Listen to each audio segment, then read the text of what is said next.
Romanos capítulo 8, versículo 38.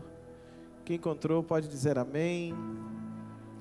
Poucos encontraram. Romanos capítulo 8, o versículo de número 38 e 39.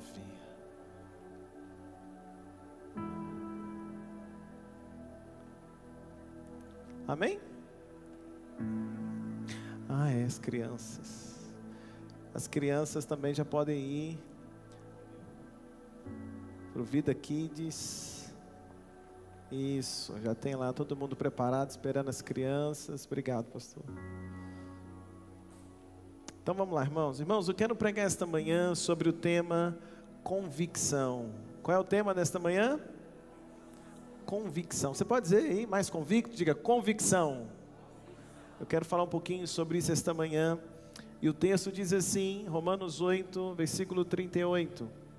Porque estou convicto de que nem a morte, nem a vida, nem os anjos, nem os principados, nem as potestades, nem o presente, nem o futuro, nem a altura, nem a profundidade, nem alguma outra criatura nos poderá separar do amor de Deus, que está em Cristo Jesus, o nosso Senhor. Vamos orar? Pai, obrigado por Tua palavra nesta manhã, por Tua igreja, por Tua presença. Pedimos que a Tua palavra hoje venha de encontro ao nosso coração e que possamos, meu Deus, ser hoje abençoados por Tua palavra e Tua presença. É o que nós Te pedimos e agradecemos em nome de Jesus. Quantos podem dizer amém? Pode se sentar, por gentileza.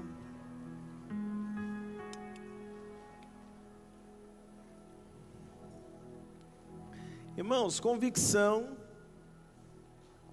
O que é convicção? Convicção é quando a gente tem certeza de alguma coisa. Sim ou não, irmãos? Convicção é quando você tem certeza de algo. Você está convicto daquilo. Você está seguro daquilo que você vê, ou daquilo que você pensa, ou de algum entendimento. É uma convicção, é uma certeza. E na vida, eu sei que nós temos algumas convicções na nossa vida. Todos nós temos várias convicções na nossa vida. Por exemplo, a gente tem uma convicção, ou seja, uma certeza do nosso nome. Você tem certeza aí do seu nome? Ou você está na dúvida? Tem certeza. Se eu chegar para o Marlon e falar, Marlon, seu nome não é Marlon, seu nome é José. Aí o Marlon vai dizer, vai ficar na dúvida? Uai, pastor, nunca tinha pensado nisso. Sim ou não? Não. Ele vai dizer, não, pastor, meu nome é Marlon. Eu tenho convicção disso. Ele sabe, inclusive sabe como é que escreve. Então cada um de nós temos várias convicções na vida. Por exemplo, convicção do nome. Eu sei qual é o meu nome. Eu sei quem são meus filhos. Eu tenho certeza. Não precisa ninguém me explicar. Eu sei quem são. Eu estou convicto disso. Sei onde eu moro. Quem sabe onde mora? Então, eu sei onde eu moro. Eu sei qual bairro que eu moro. Então eu tenho essa convicção do meu nome. Eu tenho a convicção de quem são meus filhos, de quem é minha esposa. Eu sei quem é. Eu tenho certeza de quem são. Sei onde eu moro. Eu sei que eu sou brasileiro. Tem um brasileiro aqui comigo? Diz glória a Deus aqui esta manhã. Então existem algumas convicções, ou seja, algumas certezas que nós temos.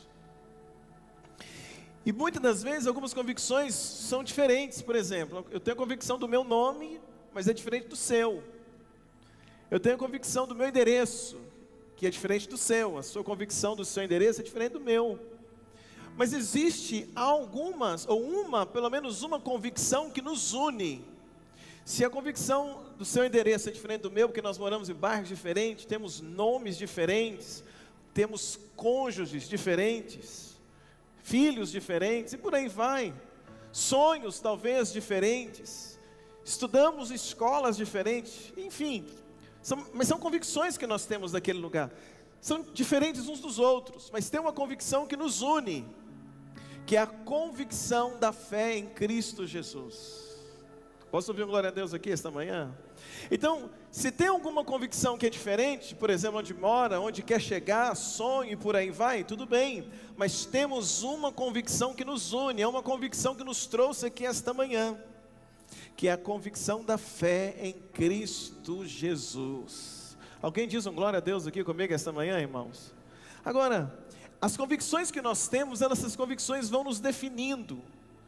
As convicções que temos, por exemplo, de onde queremos chegar, vai definindo também os nossos passos, vai definindo o nosso caminho. E quando eu li o texto aqui do apóstolo Paulo, em Romanos capítulo 8, no versículo 38, versículo 39, o apóstolo Paulo vai falar de uma convicção que ele tem. O apóstolo Paulo está falando de uma convicção aqui nesse texto. E quando nós lemos essa convicção do apóstolo Paulo, eu quero aprender esta manhã junto com você sobre esta convicção. E o apóstolo Paulo, ele escreve dizendo assim: eu estou certo de que, eu estou convicto de que. Quando ele está usando essa palavra, eu estou certo, ou eu estou convicto de algo, ele está dizendo assim: olha, eu tenho segurança para dizer o que eu vou falar. Eu estou convencido de algo que eu quero falar para vocês. Então Paulo, em Romanos capítulo 8, versículo 38, ele está falando sobre a convicção dele. Ele está dizendo qual é a convicção que ele tem, e qual é a convicção que Paulo tinha. Paulo está dizendo assim: eu estou convicto de que nada nem ninguém pode nos separar do amor de Deus que está em Cristo Jesus, o nosso Senhor. Então ele está compartilhando, não é a minha nem a sua, mas é a convicção de quem? Dele. Ele está dizendo: eu, Paulo, estou convicto de que nada nem ninguém pode nos separar do amor de Deus. Então é uma convicção que Paulo tem, é uma tremenda convicção. E quando ele diz, eu estou convicto, ele vai dizer alguma coisa aqui interessante, irmãos, de pelo menos duas situações. Primeira, uma espiritual, porque ele diz assim: eu estou convicto de que nem anjos, nem principados, nem potestades. Ele está dizendo assim: eu estou convicto de que não há força espiritual maior do que o perdão e o amor de Deus por mim. Quando ele está dizendo assim: olha, eu estou convicto que nem anjo, nem demônio pode me tirar da presença de Deus ou do amor de Deus. O que Paulo está dizendo? Paulo está dizendo o seguinte: olha, não há demônio, não há nada no mundo espiritual que possa convencer Deus dele deixar de me amar. É isso que ele está dizendo, porque não tem potestade, não tem anjo, não tem como um anjo chegar diante de Deus e dizer: Deus, não ame mais o Luciano. Não tem como um demônio ou um inimigo, nenhuma potestade dizer: Deus, deixe de amar ele porque ele errou, deixe de amar ele por causa disso, por causa daquilo outro. Paulo está dizendo: não tem nada no reino espiritual que possa me tirar do amor de Deus, que se manifesta através de Cristo Jesus, o nosso Senhor e o nosso Salvador. Olha que coisa tremenda. Então, ter esta convicção de que, por mais que Satanás possa até nos julgar em que sentido? De trazer algum tipo de acusação, de trazer à sua memória alguma acusação de algum erro do passado, de alguma falha, ainda que ele possa usar alguém para te lembrar de algum passado, e isso pode te trazer algum constrangimento, mas eu quero que você lembre de uma coisa, e você tem que estar convicto de algo, da mesma convicção do apóstolo Paulo. Ele está dizendo assim: olha, ainda que um demônio, ainda que uma potestade lembre do meu passado, mas ele não pode convencer Deus contra mim de me tirar da presença. Por quê? Porque nada nem ninguém me afasta do amor de Deus que está em Cristo Jesus. Paulo está dizendo: o amor de Deus por mim é maior do que tudo nessa terra, e é maior do que tudo também no que diz respeito ao mundo espiritual. Alguém está aí comigo para dizer um glória a Deus aqui essa noite?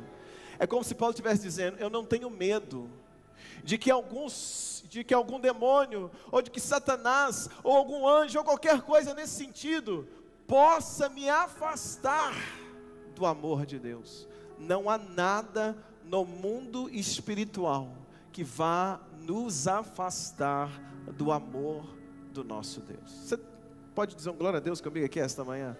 Então primeiro Paulo está dizendo isso, eu estou convicto, eu estou convencido disso. Então eu posso dormir, eu posso descansar, não tem macumba, não tem nada. Colocar o teu nome na boca do sapo, então o sapo vai morrer engasgado. Vou fazer isso, fazer aquilo, vou fazer um trabalho aí no mundo espiritual para acabar com a tua vida. Não vai acabar com a minha vida, porque ainda que eu morra aqui, eu abro os olhos diante de Jesus para a eternidade. Alguém diz um glória a Deus aqui comigo essa noite, essa manhã? Então, Paulo está dizendo o seguinte: nenhuma potestade me afasta do amor de Deus. Se você é alvo do amor de Deus, não há potestade no mundo espiritual que possa tirar isso de você. Você pode dizer um glória a Deus comigo aqui esta manhã? Paulo está falando que ele tinha esta convicção. Segunda coisa que Paulo diz, ele está dizendo assim: olha, eu estou convicto, e essa convicção é a convicção da fé. Paulo diz: no mundo espiritual nada me afasta, mas no plano natural nada me afasta também. Porque ele vai dizer no versículo 38, estou certo que nem a morte, nem a vida, depois ele diz, nem o hoje, nem o amanhã, nem altura, nem profundidade, nem alguma criatura poderá nos separar do amor de Deus que está em Cristo Jesus. O que Paulo está dizendo? Paulo está dizendo assim: gente, eu estou convicto que não há nada que o inferno faça no plano espiritual que vai me afastar do amor de Deus. Mas ele está dizendo assim: mas eu também estou convicto que nada que aconteça nessa terra vai abalar a minha fé para que eu recue da presença do meu Deus. É isso que ele está dizendo. Ele está dizendo assim: nem a altura, nem a profundidade, nem outra criatura, nem a morte, nem a vida. Ele está dizendo, nada que acontecer hoje, ou nada do que acontecer amanhã, vai abalar a minha fé. Por quê? Porque ele está dizendo, porque eu estou convicto, eu estou convencido, eu estou seguro de que eu sou alvo do amor de Deus através de Cristo Jesus. Alguém pode dizer um glória a Deus aqui comigo esta manhã? Então preste atenção, quais eram as convicções do apóstolo Paulo? Olha a convicção dele: se eu for perseguido na igreja, eu não vou me afastar do amor de Deus por causa disso. Se eu for perseguido lá fora, eu não vou me afastar da presença de Deus.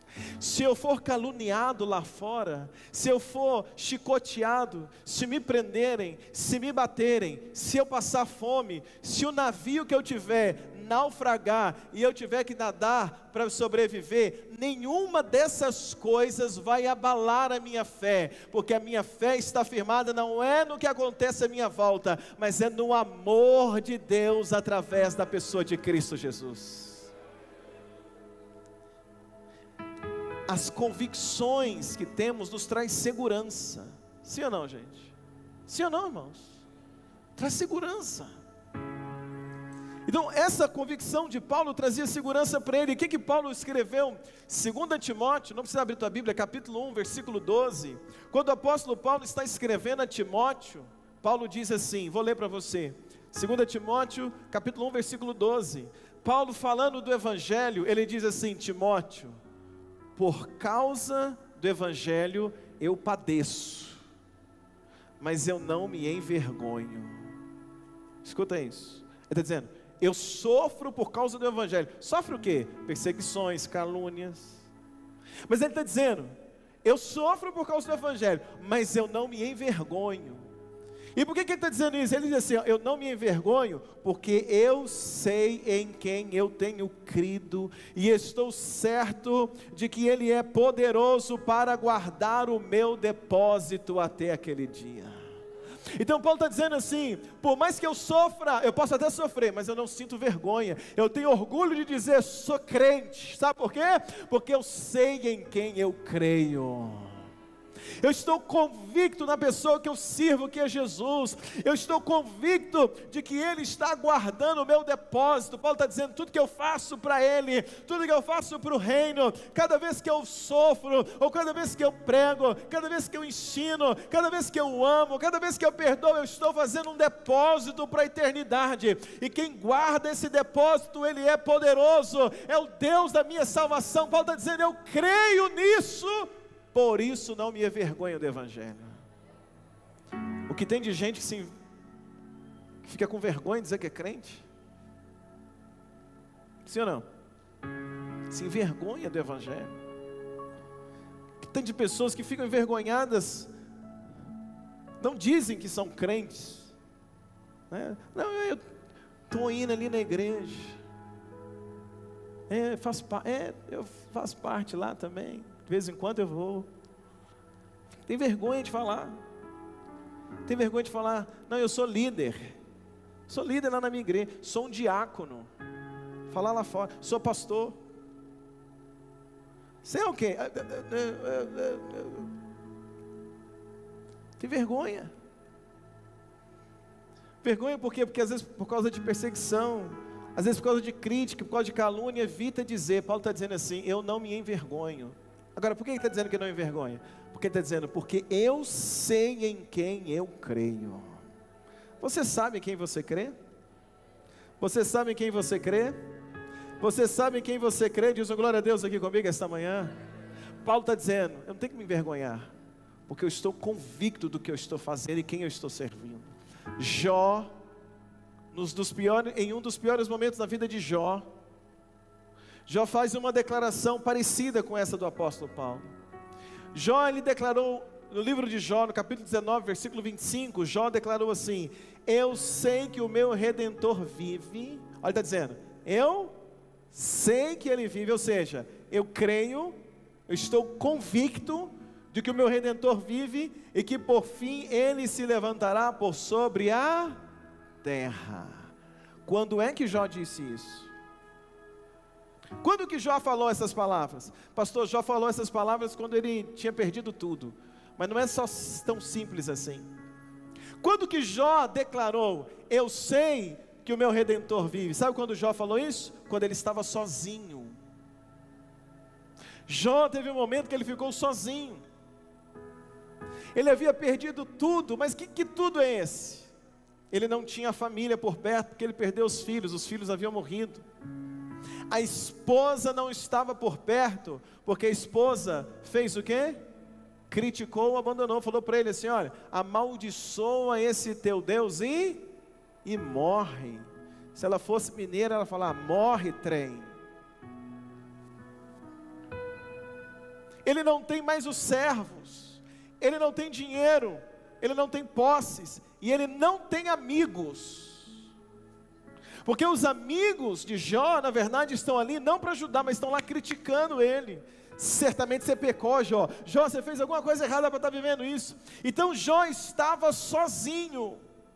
E o que acontece, meus irmãos, nos dias de Jó, quando alguém chegava na situação que ele estava, ou seja, na pior fase de uma enfermidade, ou sem dinheiro, ou quando a pessoa estava na lama, era necessário que se levantasse um redentor. Um quê? Um redentor. Alguém que viesse e pagasse a dívida daquela pessoa e levantasse ele. Um redentor ou um remidor. Nos dias de Jó, alguém que estava na situação de Jó, na cinza, coçando as feridas com caco de telha, não tem nada, e talvez nem nada para comer, precisava que alguém chegasse. O papel dos amigos de Jó, penso eu, que quando Jó viu que os seus amigos estavam chegando, ele deve ter pensado, chegaram os meus remidores. Chegaram aqueles que vão me levantar, chegaram aqueles que vão pagar a minha dívida, chegaram aqueles que vão me dar uma outra roupa, vão tirar essa roupa que eu estou de caco e vão me dar uma roupa nova. Mas quando os amigos de Jó chegaram para acusar, chegou para terminar de empurrar para o buraco. E nos dias de Jó era conhecido isso, se alguém chegasse na situação de Jó, ele ficava esperando então um remidor, alguém que ia ajudar, alguém que ia estender as mãos. Mas Jó, quando Jó declara, o texto que eu acabei de ler para vocês, Jó 19, 25, Jó ele olha para um lado, para o outro, não tem quem podia redimi-lo, porque ele não tem família, porque a esposa já o abandonou, porque não tem dinheiro, não tem nenhum funcionário, não tem ninguém por perto, os amigos estão lá, mas já declararam que estão para acusar, não estão para ajudar de forma alguma. E quando Jó olha em volta, não tem ninguém que pode ajudar. Jó então ele faz esta declaração, porque ele sabe, na situação que eu estou, só se levantar um remidor para me ajudar. Mas Jó levanta e diz assim: não tem ninguém, não tenho família, não tenho esposa, não tenho dinheiro, não tenho empregado, não tenho amigos, mas eu sei que o meu Redentor vive. Eu tenho um Redentor, eu tenho alguém para me redimir. Ele diz assim: meu Redentor vive, e eu sei que ele vai se levantar por sobre a terra. Jó está dizendo, na hora certa, Deus, que é o meu Redentor, vai estender a mão, vai me colocar de pé e vai me erguer novamente. O que é isso? Ele está sozinho, ele não consegue ver quem o ajude, mas é nesse contexto que ele está dizendo: eu sei que o meu remidor vive. Você acredita que você tem um remidor na tua vida? Deixa eu ver alguém aqui essa manhã, pelo amor de Deus. Você acredita que você tem um remidor na tua vida? Diz um glória a Deus comigo. Quando nós ficamos doentes, a gente precisa de um acompanhante, sim ou não? A maioria das vezes sim. Se você ficar internado, Deus livre você disso. Se você ficar internado no hospital, quando eu fiz a cirurgia da prega vocal, ninguém pôde ficar comigo, porque era proibido, por causa da pandemia. Então eu tive que ficar sozinho. Internei e fiz a cirurgia. Quando eu terminei de fazer e me recuperei, a enfermeira me chamou e falou assim: Luciano, liga para alguém, porque você só pode sair com um acompanhante. Tem que ter alguém para te tirar do hospital. Quando você passa ali um tempo internado e vai ganhar alta, dependendo da situação, só te liberam se tiver um acompanhante. Você precisa que alguém chegue lá, dê um nome e diga: eu sou acompanhante do fulano de tal, eu vim pegá-lo. E aí aquela pessoa tira você do hospital e leva para casa. É assim ou não é, irmãos? Nos dias de Jó é mais ou menos isso. Numa situação complicada tem que ter alguém, não é um acompanhante para ser um remidor, alguém que vai lá arrancar ele daquele momento. E é tão interessante, porque o que vem no meu coração diante desse texto, porque Jó não tem alguém para entregar a identidade, para dizer: sou acompanhante de Jó, vou tirar ele dessa cinza, mas ele tem o Deus Todo-Poderoso como remidor da vida dele. Só que Jó não consegue ver ele ali presente, tanto é que Jó diz assim: antes eu te conhecia só de ouvir falar, mas nessa situação que eu estou vivendo, os meus olhos te veem. Jó aprendeu algo interessante sobre a fé, a convicção da fé. Tem um crente aqui comigo essa manhã? E eu vim te chamar a igreja para ter junto comigo essa convicção de fé.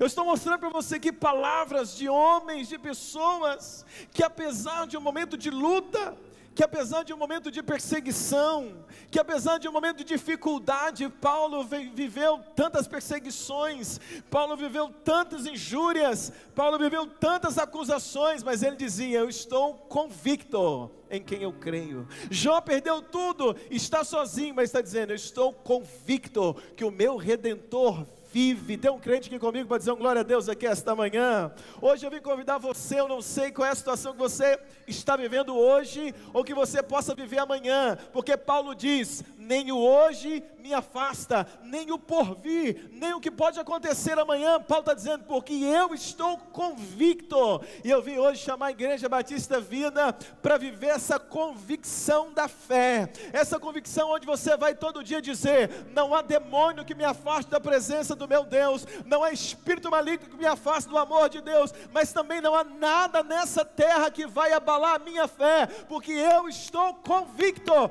que o meu Redentor vive. Será que tem um crente aqui hoje que pode dizer um glória a Deus bem forte aqui comigo esta manhã? Olha que interessante. Então Paulo diz: nada vai me separar desse amor. Você consegue dizer isso comigo esta manhã? Diga: nada vai me separar desse amor. Então o apóstolo Paulo, ele faz uma lista. Ele faz o que? Ele faz uma lista. Qual é a lista do apóstolo Paulo? Porque ele diz: estou convicto, nada. Mas ele faz uma lista. Qual é a lista do apóstolo Paulo? Ele faz a lista assim, versículo 38, por gentileza, olha comigo na tua Bíblia. Olha a lista que ele fez.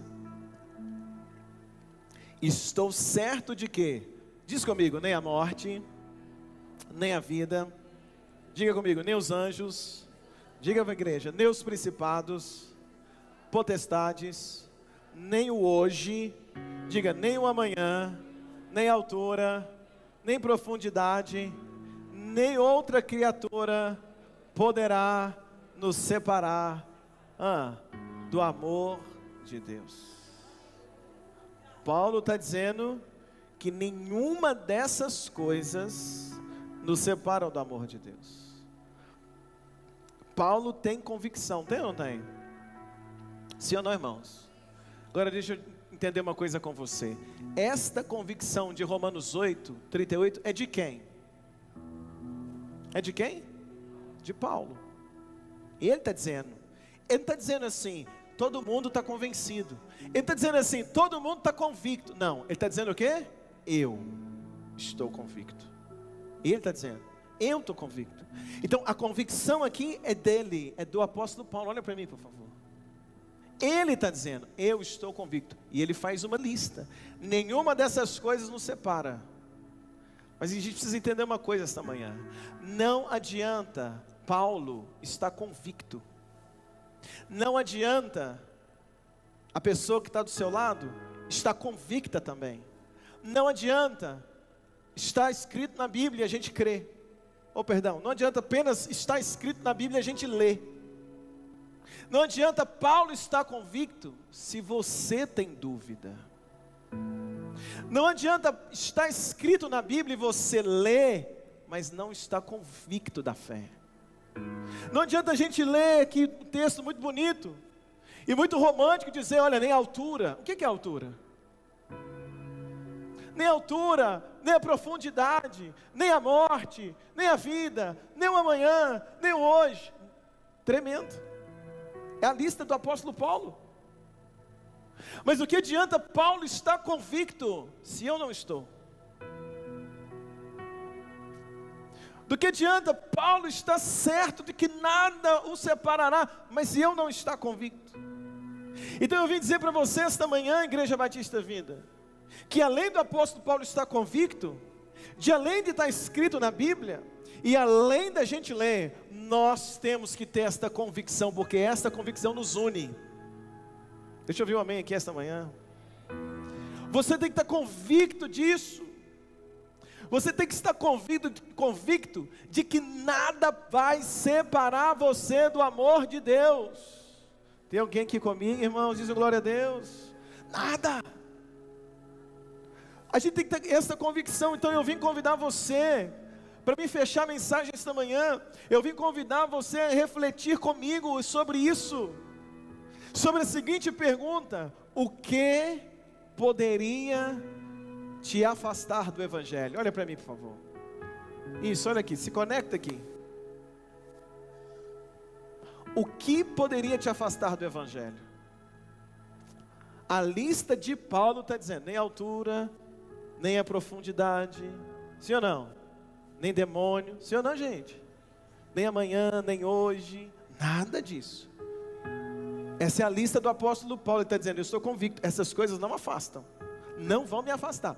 Mas eu quero perguntar para você esta manhã: o que poderia te afastar do Evangelho? Porque algumas pessoas dizem assim, não, de Deus eu não afastei da igreja, mas de Deus não. Se você é casado e alguma pessoa chegar para você e falar assim, olha, gosto muito de você, você é muito gente boa, Cassiano, você é top, Cassiano, quero ser seu amigo, mas eu não gosto da Miriam. Tem sentido? Sim ou não? Aí o Cassiano vai falar assim, não tem problema não, eu relevo isso, não tem problema nenhum. Você não gosta da Miriam? Não tem problema não. Aí de repente o Cassiano escuta que aquele amigo fala mal da Miriam para tudo e quanto é lado, só falando mal da Miriam, fala mal para a Miriam para todo lado, e o Cassiano, tranquilo, o importante é você gostar de mim. É assim? É assim, irmãos? Não. Então, como eu posso dizer que eu não me afastei de Deus, mas eu falo mal da noiva? Como eu posso dizer, eu amo Jesus, mas falo mal da noiva dele? Tem gente que é assim. Como eu posso dizer assim, olha, eu gosto de você, mas não me chama para ir na tua casa não, eu não vou não. Por quê? Não, não vou não, eu não vou com a cara da tua mulher. Eu não vou com a cara da tua noiva. Como? Jesus, eu te amo, mas não me chama para ir na igreja não, porque eu não vou com a cara da tua noiva, Jesus. Então as coisas são muito conectadas no Evangelho. Se eu amo a Deus, eu amo a Jesus. Se eu amo a Jesus, eu amo a noiva, porque a noiva é a igreja. Tem alguém aqui comigo esta manhã? E a Bíblia diz que a gente não pode deixar de congregar, como é o costume de muitos. Então congregar é bíblico, estar na igreja é bíblico. A igreja é a noiva de Jesus. Então a pergunta é, porque Paulo, ele está dizendo, eu, Paulo, estou convicto, nada, não tem demônio que me tira da presença de Deus, mas também não tem ser humano, não tem nada nessa terra que me afasta. Ele está dizendo, eu estou convicto, se eu sofrer, eu continuo presente, estou firme na presença dele. Se me perseguirem, estou firme. Então ele vai dizer dessa forma bonita, altura, profundidade, hoje, amanhã, potestade. Mas e nós? O que poderia nos tirar do Evangelho? Uma perseguição tiraria você do Evangelho? Porque aí tem perseguição dentro e fora. E às vezes a gente suporta a perseguição de fora e não suporta de dentro. Uma perseguição tiraria você do Evangelho? Se começarem a perseguir a igreja, como nos dias de Daniel, e eu preguei semana passada, nos dias de Daniel, o que o rei fez? Não pode orar, proibiu orar, perseguição. Ele foi parar na cova dos leões, mas ele continuou, orou. Ele orou fora da cova e orou dentro da cova dos leões. Sim ou não, igreja? Então, se mudar alguma situação no país e começar a nos perseguir, a perseguição tiraria você do Evangelho? A perseguição dentro da igreja, tem um irmão te perseguindo na igreja, uma sarna no seu pé, isso te tiraria da igreja? Porque a gente só pensa assim, nem altura, aí você imagina, né, na montanha russa, no avião, nem a profundidade, aí você cavando uma cisterna, nem o hoje, nem o porvir, assim. Mas vamos trazer para o nosso contexto aqui. Uma perseguição dentro da igreja tiraria você do Evangelho? Uma decepção tiraria você do Evangelho? O que tiraria você do Evangelho? Eu aguento qualquer coisa, mas se pisar no meu pé, se não me derem aquela oportunidade, se não falar meu nome, o que tiraria você do Evangelho? O que tiraria você? Um milagre não alcançado? Uma crise financeira tiraria você do Evangelho? Uma enfermidade tiraria você do Evangelho? Pastor, estou doente. Pastor, eu estou enfermo. E eu vejo tanta gente aí fora que é desonesto, tanta gente aí fora, o ímpio, apronta todas e está com saúde, e eu aqui sou fiel a Deus e sofrendo de dor nos rins, não vou servir mais a Deus. Uma enfermidade tiraria você do Evangelho? Ou você, apesar de qualquer enfermidade, apesar do rins latejando, você diria para você mesmo, essa dor está acabando comigo, mas eu estou convicto de uma coisa, nada me afasta do amor de Deus. Tem um crente aqui comigo esta manhã? Uma crise no casamento te afastaria do Evangelho? Uma falta de apoio do teu marido te afastaria do Evangelho? Uma falta de apoio da tua esposa te afastaria você da presença de Deus? Paulo está dizendo assim, eu estou convicto, nada, nem ninguém, nem qualquer outra criatura me separa do amor de Deus. Quando estão me entendendo esta manhã, dizem glória a Deus aqui comigo. Então a gente precisa pensar na nossa vida. O que poderia me tirar do Evangelho?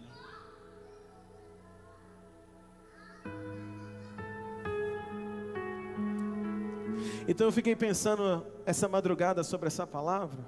Então Paulo está dizendo, nem demônio, nem criatura, altura, profundidade, hoje, amanhã, nem outra criatura, nada.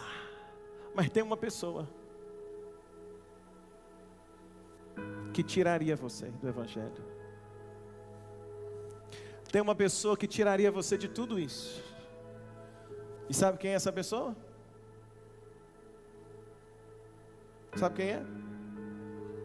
Hã? Sabe quem é? Como é que é teu nome? Como é que é teu nome?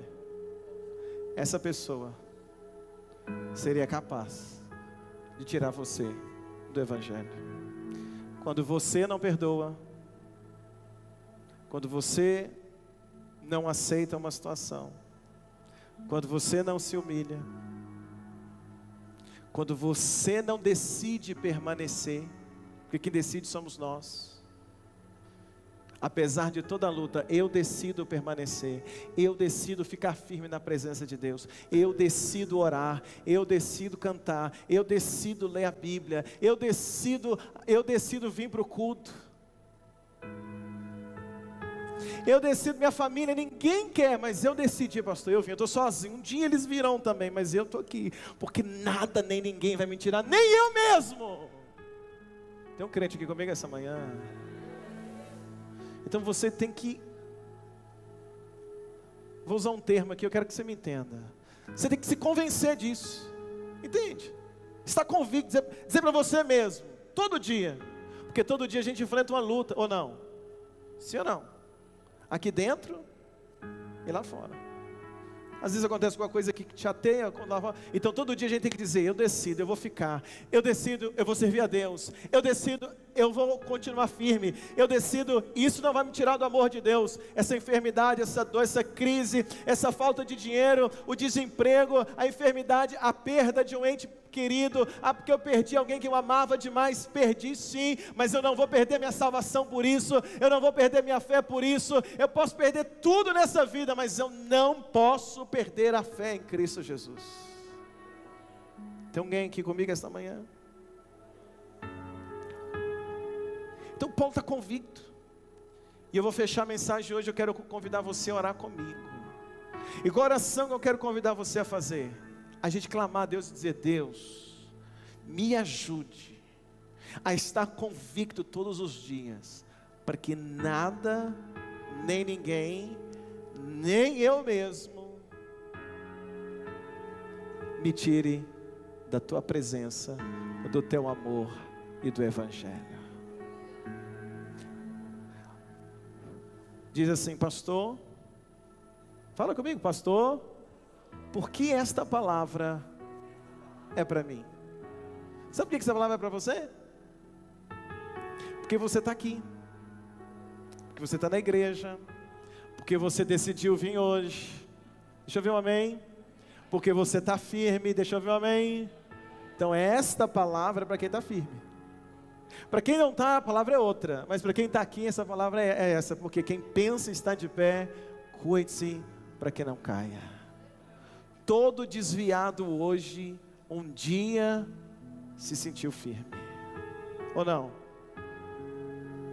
Mas alguma coisa aconteceu na rota, que roubou a convicção daquela pessoa, ele se permitiu se afastar do Evangelho. Então se a gente está aqui, o que a gente tem que fazer? Deus, me ajuda. Você tem que dizer para você todos os dias, estou chateado por causa disso, estou triste com fulano, está doendo, estou quebrado, estou desempregado, estou isso, estou aquilo, estou na pior, mas eu não vou me afastar do Evangelho, não vou me afastar do amor de Deus, não vou desistir da minha fé, estou como o apóstolo Paulo, estou convicto. Tem um crente aqui comigo esta manhã, eu quero orar por você. Nós vivemos dias, e quanto mais os dias passarem, mais convictos precisaremos estar. Ou não? Quanto mais os dias passarem, mais convictos precisaremos estar. Porque senão, você vai apostatar da fé. Vai abrir mão da fé. Todo mundo que abriu mão da fé tem um lindo discurso ou um terrível discurso, mas tem. Então o que a gente tem que fazer? Se proteger. Se proteger como? Dizendo para a gente todos os dias: eu não vou deixar que essas coisas abalem a minha fé. Porque eu vou dizer, como o apóstolo Paulo: não me envergonho, porque eu sei em quem eu tenho crido, e cada dia de fidelidade, cada dia de convicção é um depósito no céu, e quem está guardando o meu depósito é poderoso, para quando eu chegar lá, ele dizer: Samuel, está aqui o teu depósito, que você juntou ao longo da vida, com lágrimas, com luta, com perseguição, com calúnia, com falta de oportunidade, com tudo, está aqui. Guardei teu depósito. Vai valer a pena, irmãos.